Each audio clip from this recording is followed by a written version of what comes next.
আমি আখের চাষ করছি, ভালোই ইনশাল্লাহ মোটামুটি ফলন গত বছর সেই বছর অনেক কম হয়েছে। তারপর আমি 30% করছি, যদি আর্থিক সহযোগিতা পাই সরকারের কাছ থেকে তাহলে আরো বাড়াই করবো ইনশাল্লাহ। আখ কাটিয়ে নিয়ে মেশিনের কাছে আনি, মেশিন থেকে রস বার করি, মেশিনে মারাই করি, রস বার করি, রস বার করে তাপালে দিই, তাপালে দিয়ে সেকে টেকে দিই, ওই না সেক নিয়েছে। তারপরে গুড় ঘন্টা 3 লাগে আমাদের গুড় তৈরি করতে। তারপর আপনার জমাট হয়ে যাবার ঘন্টা এনে লাগে। তারপরে আমরা ওই গুড়টা জমাট হইলে আমি বিক্রি করি।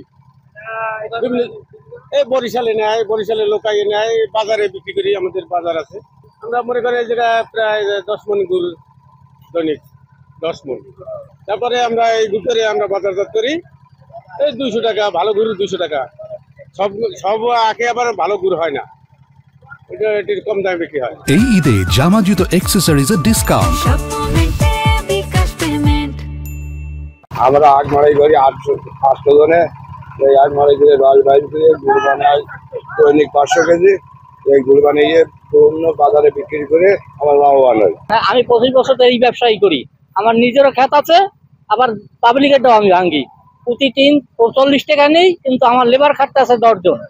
আর গুড়টা তৈরি করে আমার বিভিন্ন এলাকায় চলে যাইতে আছে, বাংলাদেশে যে কোনো জায়গায় পাইবে না বাবুগঞ্জের গুড়। এই আমাদের এই আমরা 200 টাকা বিক্রি করি, 200 আর রমজানের 250 অরিজিনাল। যেটা হয়ে যায় ভেজাল মুক্ত, ওটা ভেজাল মুক্ত। এই যে অফিসের আইতে আছে, দেখতে আছে, ভেজাল মুক্ত এটাই প্রচেষ্টা। তো আমরা এই যে ভাঙতেছি, আল্লাহ তাফালে দিতেছি, জাল দিয়ে নগদ বিক্রি করে এলাইছি। আমাদের গুড় কোনো বাড়িতে চলে যায় না, এখানে এই বিক্রি।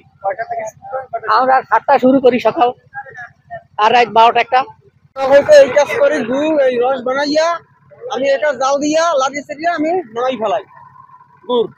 তারপরে আমরা সব জায়গায় বিক্রি করি, এখানে বিক্রি করি, বাজারে নিয়ে বিক্রি করি। আমি একজন কৃষক, আমি এই আখ লাগাই, আখ লাগানোর পরে পরিচর্যা করিয়া এরপরে আমরা খলায় আনি, খলায় আনিয়া মেশিনে মারাই করিয়া ভাঙ্গিয়া, তারপরে খুব ভালো দ্রুতভাবে সেকিয়া, এরপরে সুন্দর পরিষ্কার ভাবে আমরা এই গুড় বানাইয়া এরপরে ঠান্ডা করিয়া ফালাইয়া এরপরে আমরা বাজারে বিক্রি করি। বাজারে বিক্রি করতে আমাদের গুড় খাইয়া মানুষ খুবই আনন্দিত, খুবই খুশি।